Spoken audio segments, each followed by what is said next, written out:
اعوذ باللہ من الشیطان الرجیم بسم اللہ الرحمن الرحیم سبحان اللہ وما ينطق عن الهوى إن هو إلا وحی یوحی صدق اللہ العظیم وصدق رسولہ النبی الکریم۔ سچا ہمارا خالق اور سچا ہمارا مالک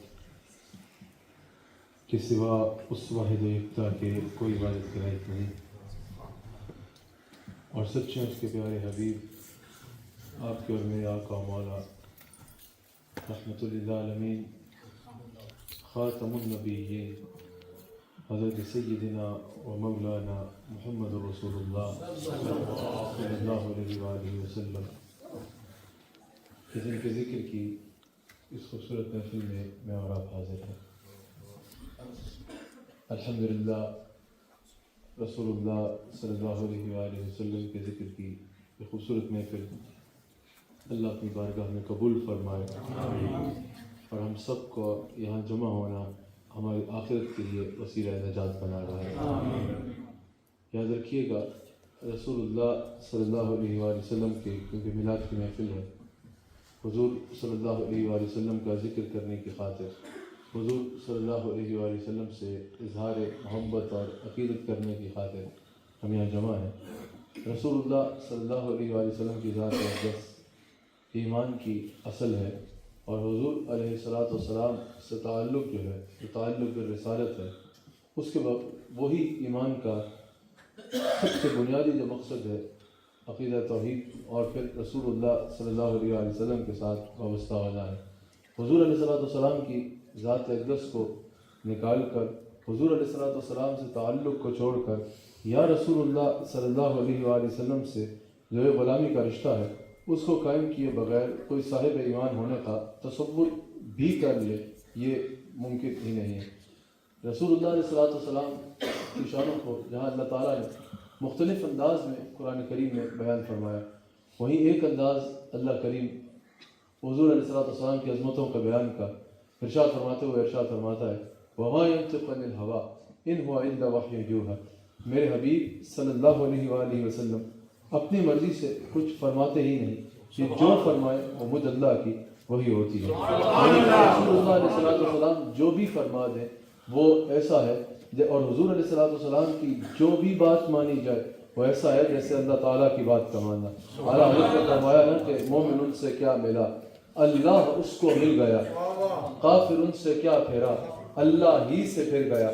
رسول اللہ علیہ السلام کی ذات اقدس اس قدر اہمیت کی حامل ہے کہ جو رسول اللہ علیہ السلام کی بات کو مانے وہ ایسے ہے جیسے وہ اللہ کا کہا مان رہا ہے، اور جو رسول اللہ صلی اللہ علیہ وسلم کی بات کا انکار کر دے وہ ایسے ہے جیسے وہ اللہ کی بات کا انکار کر رہا ہے۔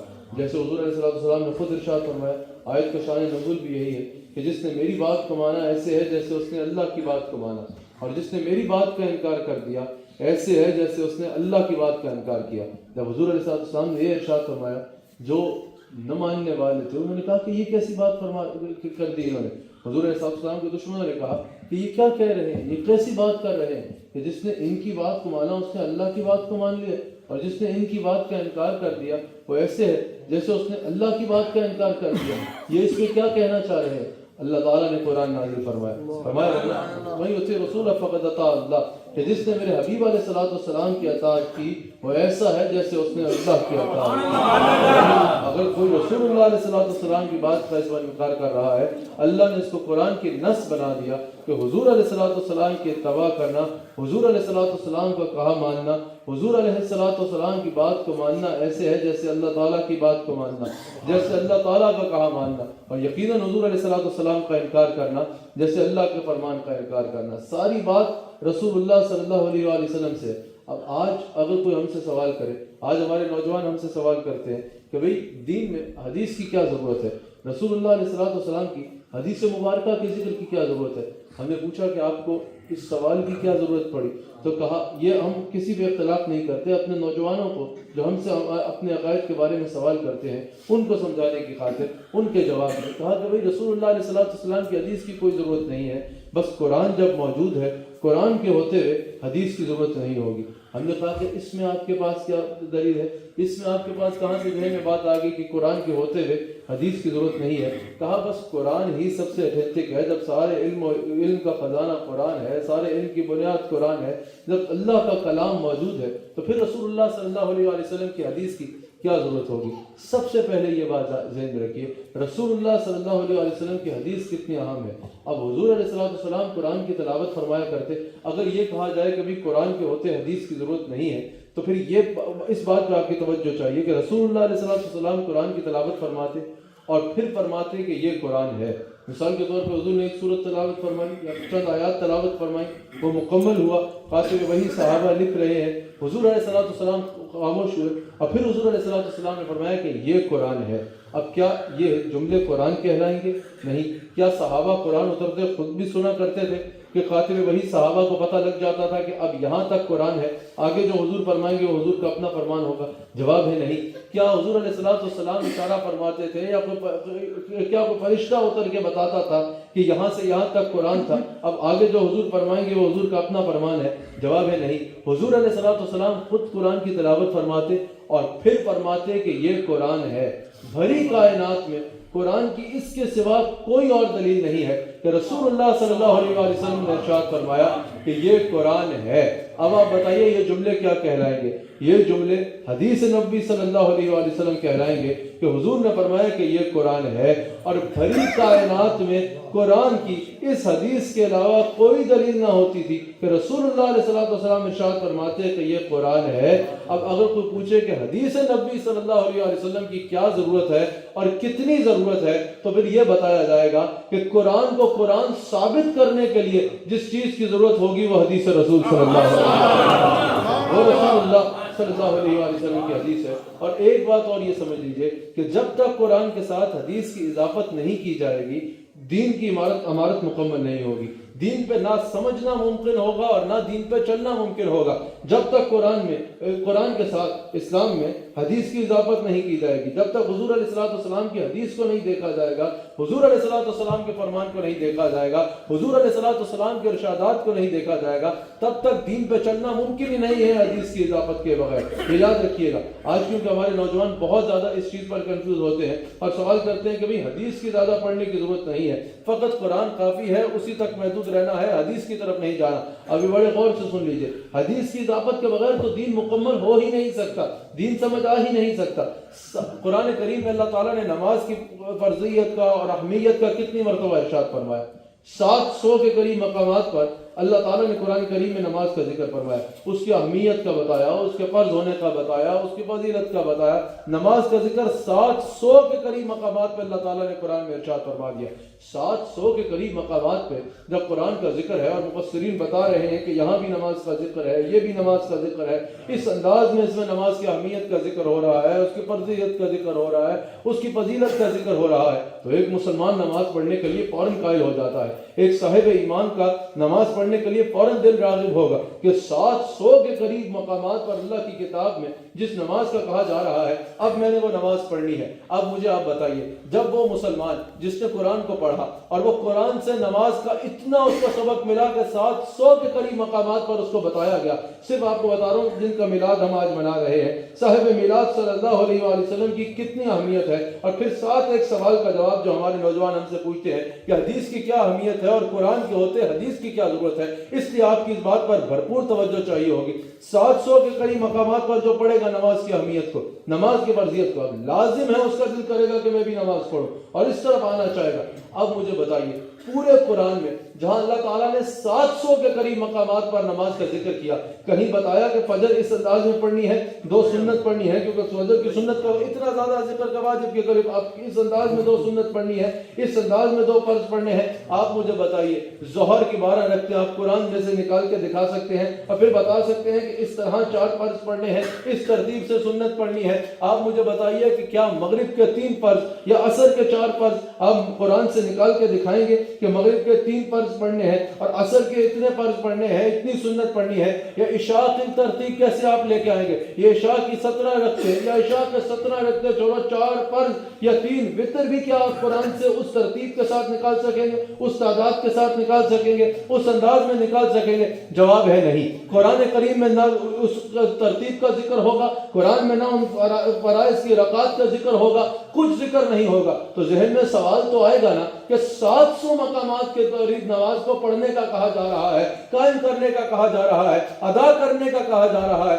700 مقامات میں جب یہ بتا دیا تو کسی ایک مقام پر ارشاد ہو جاتا کہ اس طرح پڑھنی ہے، فرض اتنے ہوں گے، سنتیں اتنی ہوں گی، فجر کا یہ معاملہ ہوگا اور عشاء کا یہ معاملہ ہوگا۔ 700 مقامات پہ جہاں اہمیت کو بتایا جا رہا ہے وہاں ایک مقام پہ یہ بھی بتا دیا جاتا ہے کیونکہ اس کے بغیر تو پڑھنا ممکن ہی نہیں ہے۔ تو جواب یہی ہے کہ اللہ تعالیٰ رسول اللہ علیہ السلام کی طرف لوگوں کی توجہ دلانا چاہ رہا ہے۔ کہا پڑھنی ہے یہ ہم بتائیں گے، کیسے پڑھنی ہے یہ حدیث مصطفیٰ کے بغیر سمجھ نہیں آتا۔ کیسے پڑھنی ہے،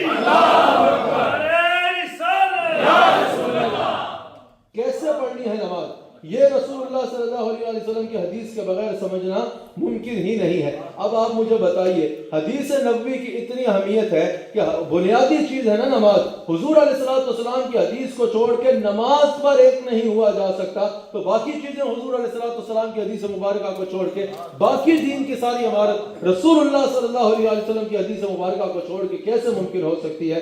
رسول اللہ صلی اللہ علیہ وسلم کی ذات اصل دین ہے، اور حضور علیہ السلام کے فرمان کی اہمیت اور حضور صلی اللہ علیہ وسلم کی حدیث کی اہمیت، جو حجت حدیث پر محدثین نے کلام کیا، حضور علیہ السلام کی جو حدیث کی اہمیت ہے وہ دین اسلام میں قرآن کریم کے بعد سب سے زیادہ اہم یہ ہے کہ انسان رسول اللہ صلی اللہ علیہ وسلم کی حدیث مبارکہ کو پڑھے، حضور علیہ السلام کے ارشاد کو سنے۔ اچھا، قانون کبھی بھی اسی چیز پہ بنایا جاتا ہے جس کے ہونے کا خطرہ ہو۔ اب میں اپنے ہی ملک کی مثال دیتا ہوں۔ ہمارے ملک میں کچھ عرصہ پہلے حکومت نے 75 روپے کا 75 روپیز کا ایک نوٹ نکالا، پوری آرٹ گیلری بنا دیا، بہت سی تصویریں لگائی اور 75 روپے کا نوٹ نکالا۔ جب 75 روپے کا نوٹ نکالا حکومت نے، 75 ایئرز جب پاکستان کو مکمل ہوئے، 75 جو یوم آزادی تھا اس پر نکالا۔ اگر اس سے بعد آج کوئی 75 روپے کا جعلی نوٹ، وہ ایک ہی بار چھپے تھے، لیکن اگر کوئی 75 روپے کا جعلی نوٹ، 75 روپیز کا جعلی نوٹ لے کے پاکستان کی ادھر بازار میں چلا جائے تو فوری طور پہ وہاں پر قانون حرکت میں آ جائے گا، پولیس آئے گی، اس بندے کو اٹھا کے لے جائے گی، اس پر کیس فائل ہوگا، اور ہونا بھی چاہیے، 2 نمبر پیسے بنا کے لے کے جا رہا ہے۔ لیکن اگر کل کوئی 85 روپیز کا نوٹ نکال لے اور وہ جا کے بازار میں چلانا شروع کر دے تو اس پہ کوئی قانون آئے گا؟ کوئی قانون نہیں آئے گا، کیونکہ ساری دنیا کو پتا ہے 85 روپے کا 85 روپیز کا نوٹ ہے ہی نہیں۔ اگر 85 روپیز کا نوٹ کوئی بازار میں جا کے چلا دے اور جا کے دکاندار پولیس کو رپورٹ لگائے کہ دیکھیں کہ 85 روپیز کا نوٹ جو ہے وہ 2 نمبر چلا کے گیا، تو پولیس کہے گی قصور تمہارا ہے، پاگل خانے میں جا کے اپنا علاج کراؤ۔ جب 85 روپے کا نوٹ ہے ہی نہیں تو تم نے لیا کیوں؟ سمجھ آ رہی ہے؟ 75 روپے پہ پولیس کیوں آئے گی؟ کیونکہ 75 روپے کا نوٹ ہے، اس لیے اس کا 2 نمبر چلنے کا بھی خطرہ ہے، اس لیے اس میں قانون بنا۔ 85 روپے کا نوٹ ہی نہیں، اس لیے اس پر کوئی قانون ہے ہی نہیں۔ رسول اللہ صلی اللہ علیہ وسلم نے ارشاد فرمایا کہ اگر کسی نے کوئی ایسی بات میرے ساتھ منسوب کی، یعنی میرے ساتھ لگا دی جو میں نے نہیں ارشاد فرمائی، حضور علیہ السلام نے فرمایا اس نے آج ہی اپنا ٹھکانہ جہنم میں بنا لیا، یعنی کہہ دیا کہ یہ حدیث مبارکہ ہے اور وہ حدیث مبارکہ نہیں ہے، اپنی طرف سے بول دیا کہ یہ حدیث ہے اور وہ حدیث نہ ہوئی، تو حضور علیہ السلام نے فرمایا کہ اس نے آج ہی اپنا ٹھکانہ جہنم میں بنا دیا۔ اب یہ رسول اللہ علیہ السلام نے لا بنایا، قانون بنایا۔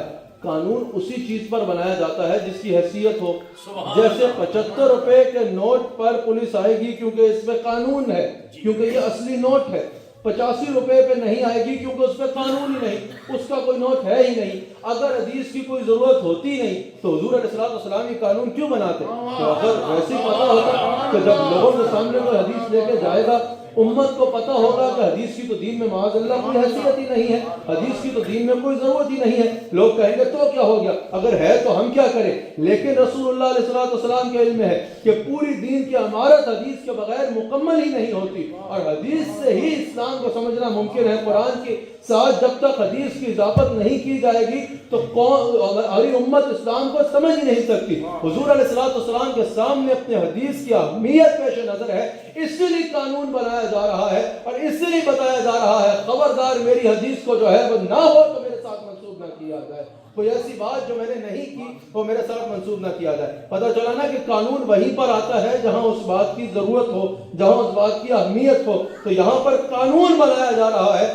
تو پتہ چل رہا ہے کہ رسول اللہ علیہ السلام کی حدیث کی کتنی اہمیت ہے اسلام میں، اور جو رسول اللہ علیہ السلام نے فرمایا وہ کتنا ضروری ہے اس پر عمل کرنا اسلام۔ رسول اللہ علیہ السلام کی حدیث مبارکہ، رسول اللہ علیہ السلام کا ارشاد، دین اسلام میں جب تک حضور علیہ السلام کی حدیث کو نہ دیکھا جائے اور حضور علیہ السلام کی حدیث پر عمل نہ کیا جائے تب تک انسان اسلام پر تو چل ہی نہیں سکتا، یہ ممکن ہی نہیں ہے۔ امام احمد بن حنبل اس کو نقل کرتے ہیں، حضرت عبداللہ بن عمر رضی اللہ تعالیٰ عنہ اس کے راوی ہیں، حضور علیہ السلام جو ارشاد فرمایا کرتے لکھ لیا کرتے، جو حضور علیہ السلام ارشاد فرماتے تو صحابی اٹھتے اور اس کو لکھ لیتے۔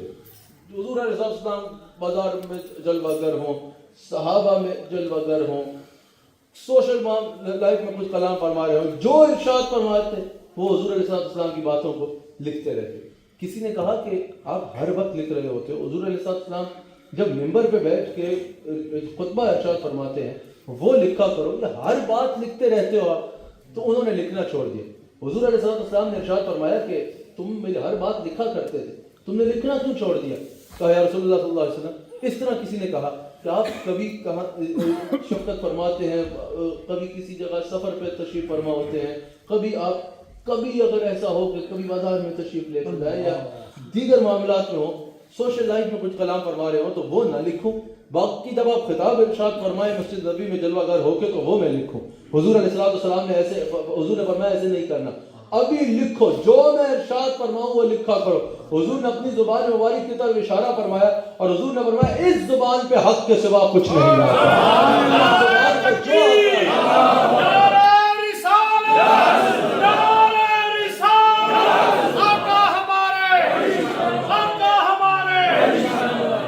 اس زبان پہ جو آتا ہے حق آتا ہے، اس زبان پہ حق کے سوا کچھ نہیں آتا۔ اور اسی زبان کے بارے میں اللہ کریم خود ارشاد فرما رہا ہے، وَمَا يَنْطِقُ عَنِ الْهَوَىٰ إِنْ هُوَ إِلَّا وَحْيٌ يُوحَىٰ، یہ اپنی مرضی سے کچھ ارشاد فرماتے ہی نہیں ہیں، یہ جو کہتے ہیں وہ مجھ اللہ کی وحی ہوتی ہے، یہ جو ارشاد فرمائے وہ اللہ کی وحی ہوتی ہے، یہ اپنی مرضی سے کچھ فرماتے ہی نہیں ہیں، یہ جو فرمائے وہ اللہ تعالیٰ کی مرضی ہوتی ہے اور وہی اللہ تعالیٰ کی وحی ہوتی ہے۔ اللہ اکبر۔ رسول اللہ صلی اللہ علیہ وسلم ارشاد فرما رہے ہیں، میں دیکھ رہا ہوں کہ اگر ایک شخص بار بار خطبہ دیتے ہوئے کہہ رہا ہے، قرب قیامت ہے، شکم سیر آدمی ہے، بیٹھا ہے اور خطبہ دے رہا ہے اور بار بار کہہ رہا ہے لوگوں قرآن کے حلال کو حلال جانو اور قرآن کے حرام کو حرام جانو، حضور علیہ السلام ارشاد فرماتے ہیں کہ ہم محدثین نے بتایا اس سے مراد یہ ہے یعنی وہ حضور علیہ السلام کی بات کی طرف نہیں آئے۔ اگر حضور علیہ السلام کا ذکر نہیں کر رہا، حضور علیہ السلام فرماتے ہیں یاد رکھنا جس کو رسول اللہ علیہ السلام حرام کر دے وہ ایسے ہی ہے جیسے اس کو اللہ نے حرام کیا۔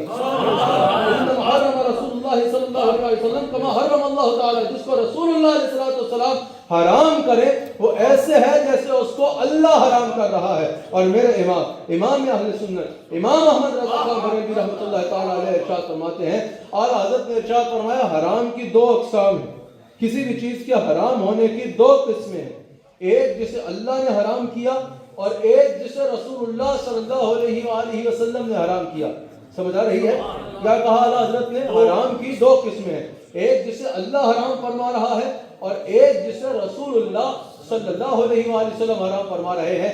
اعلیٰ حضرت فرماتے ہیں حکم شرع میں دونوں ایک ہوں گے، دونوں کا درجہ ایک ہوگا، جو اللہ حرام کر رہا ہے یا رسول اللہ صلی اللہ علیہ وآلہ وسلم حرام کر رہے ہیں، حکم شرع میں ایک ہوگا۔ یہ نہیں اللہ تعالیٰ کا جو شان ہے، اللہ کا جو اختیار ہے وہ کسی کا نہیں ہے، یعنی اللہ فرمائے کہ یہ نہیں کرنا یا رسول اللہ صلی اللہ علیہ وآلہ وسلم فرمائے کہ یہ نہیں کرنا، تو حکم میں یہ نہیں ہوگا کہ اس کو بالکل ہی نہیں کرنا اور اس کو کچھ کیا جا سکتا ہے، کہا نہیں، حکم شرع میں دونوں برابر ہوں گے، جسے اللہ حرام کر رہا ہے یا رسول اللہ صلی اللہ علیہ وسلم حرام کر رہے ہیں۔ اس پر ایک بات بات کر کے، کیونکہ نماز کا وقت بالکل ہو گیا، جو وقت مجھے ہمیشہ عادت ہے وہ اس سے پہلے گفتگو کو ختم کرنا، بھرپور طریقے سے بات کو سنیے۔ ایک تو یہ کہ حضور علیہ السلام والی تحریم ہے، جسے چاہے حرام فرما دے۔ حضور علیہ السلام مالک افتراض بھی ہیں۔ حضور علیہ السلام جسے چاہے فرض کر دیں، جسے چاہے حرام کر دیں، صاحب فرمان ہے، جو چاہے فرما دے وہی قانون بن جائے۔ رسول اللہ علیہ السلام کسی اللہ تعالیٰ کے علاوہ کسی کے تابع نہیں ہے، اور باقی ساری کائنات شریعت سمیت رسول اللہ صلی اللہ علیہ وسلم کے تابع ہے۔ میں اور آپ شریعت کے تابع ہیں اور شریعت حضور کے تابع ہے۔ حضور علیہ السلام اللہ کی ذات کے علاوہ کسی کے تابع نہیں ہے۔ اب رسول اللہ علیہ السلام ایک تو یہ کہ جسے چاہے حرام فرما دے، جیسا اعلیٰ حضرت فرما رہے ہیں کہ اللہ کا حرام کیا اور حضور علیہ السلام کا حرام کیا، حکم شرع میں دونوں برابر ہوں گے۔ یہ حضور علیہ السلام کی شان آپ کے آگے بیان کر رہا ہوں۔ تو اب رسول اللہ صلی اللہ علیہ وسلم جسے چاہے حلال بھی فرما سکتے ہیں۔ اب قرآن میں اگر قرآن سے دیکھا جائے تو اللہ تعالیٰ نے مردار کو ہم پہ حرام کیا ہے۔ حلال چیزوں میں سے بھی صرف وہی کھایا جا سکتا ہے جس کو اللہ کے نام پر ذبح کیا جائے۔ اس کے علاوہ حلال چیزوں کو بھی مسلمان نہیں کھا سکتا۔ جو چیزیں حلال کی گئی ہیں، مثال کے طور پہ اگر خطیب الرحمان صاحب بکرا نوش فرمانا چاہے تو وہی نوش فرما سکتے ہیں جس کو اللہ کے نام پر ذبح کیا گیا ہے، سمجھا؟ اور مردار کو تو ویسے ہی حرام کیا، سمجھا؟ اب مچھلی کھاتے ہیں ہم، ہر قسم کی مچھلی کھائی جاتی ہے، جو جس بات کلام ہے جو مچھلی کو کھایا جاتا ہے۔ مچھلی کو کھانا، مردار کو کھانے کو اللہ تعالیٰ نے حرام کیا ہے، اور حلال چیزوں سے بھی وہی کھایا جا سکتا ہے جس کو اللہ کے نام پر ذبح کیا جائے۔ اب آپ مچھلی کھانے کو قرآن سے کہاں سے حلال ثابت کریں گے؟ جو مچھلی کھا رہا ہے وہ قرآن کی روح سے مچھلی کو حلال کھانا کہاں سے ثابت کرے گا؟ اللہ اکبر۔ حضرت خضر علیہ السلام کی تلاش کے لیے جب حضرت موسیٰ علیہ السلام کا سفر کیا پکا، وہ سب میرے میں، لیکن امت رسول کے لیے یہ قانون بنایا گیا، امت رسول کے لیے یہ قانون ہے۔ مردار کو حرام کیا گیا، لیکن ہم مچھلی کھاتے ہیں، بڑے شوق سے کھاتے ہیں۔ اب مچھلی کھا کے پھر کہیں کہ حضور علیہ السلام حلال کر سکتے ہیں یا نہیں کر سکتے، تو یہ تو کھانے سے ذرا پہلے سوچنا چاہیے۔ یہ حضور علیہ السلام مشکات کی حدیث میں خود ارشاد فرما رہے ہیں کہ میں اپنی امت کے لیے مچھلی حلال کرتا ہوں۔ حضور علیہ السلام اپنے اختیار سے یہ، میں نے کہا نا حضور مالک افتراض بھی ہیں اور والی تحریم بھی ہیں اور صاحب فرمان بھی ہیں۔ حضور اپنے اختیار سے فرما رہے ہیں کہ میں اپنی امت کے لیے مچھلی حلال کرتا ہوں۔ حالانکہ مردار کو کھانا حرام بتا دیا گیا، لیکن ساتھ ہی یہ بھی بتا دیا گیا من یطیع الرسول فقد اطاع اللہ، ساتھ ہی یہ بھی بتا دیا گیا وما ینطق عن الهوى ان هو الا وحی یوحی، یہ اپنی مرضی سے کچھ فرماتے ہی نہیں، یہ جو فرما دے وہ اللہ کی وحی ہوتا ہے۔ تو حضور اپنے اختیار سے، اگر سوال ہمارے نوجوان ہم سے کرے یا آپ کے بچے آپ سے پڑھے کریں کہ کیا حضور حلال کر سکتے ہیں، کیا حضور حرام کر سکتے ہیں، تو یہ جو ہم مچھلی کھاتے ہیں حضور نے اپنے اختیار سے امت کے لیے مچھلی کو حلال کیا ہے۔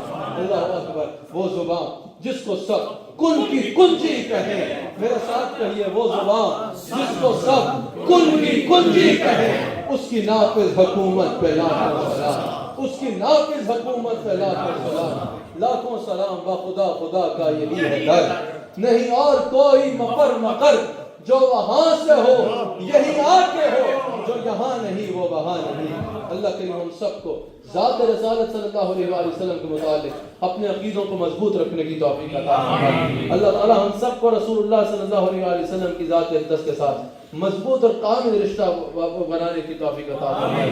اللہ تعالی ہم سب کو رسول اللہ صلی اللہ علیہ وآلہ وسلم کی محبت میں آگے بڑھنے کی توفیق عطا فرمائے۔ اور یاد رکھیے گا رسول اللہ صلی اللہ علیہ وآلہ وسلم کی شان کو جب ہم بیان کرتے ہیں، حضور کے مقام کو جب ہم بیان کرتے ہیں، اور حضور صلی اللہ علیہ وآلہ وسلم سے متعلق جب عقائد کا ہمارے نوجوان ہم سے سوال کرتے ہیں، ان کو جب ہم پاکستان ہو، یہ ملک ہو یا دنیا کا کوئی کونا ہو، جب ہم بیان کرتے ہیں، ساتھ یہ بھی بتاتے ہیں کہ عقائد کا مقصد، عقیدوں کا مقصد عقیدوں کو اپنانا ہوتا ہے اور اپنے عقائد کو اور اعمال کو درست کرنا ہوتا ہے۔ عقیدوں کا مقصد جھگڑا کرنا نہیں ہوتا، عقیدوں کا مقصد لڑائیاں کرنا نہیں ہوتا، عقیدوں کا مطلب فتنہ فساد کرنا نہیں ہوتا۔ عقیدوں کا مطلب یہ ہوتا ہے کہ انسان اپنے عقائد کو درست کرے اور پھر اپنے ساتھ وابستہ لوگوں کو بھی دلیل کے ساتھ اپنا عقیدہ بیان کرے اور دلیل کے ساتھ انسان ان کو قائل کرے۔ یاد رکھیے گا ڈنڈے وہی اٹھاتا ہے جس کے پاس دلیل نہیں ہوتی۔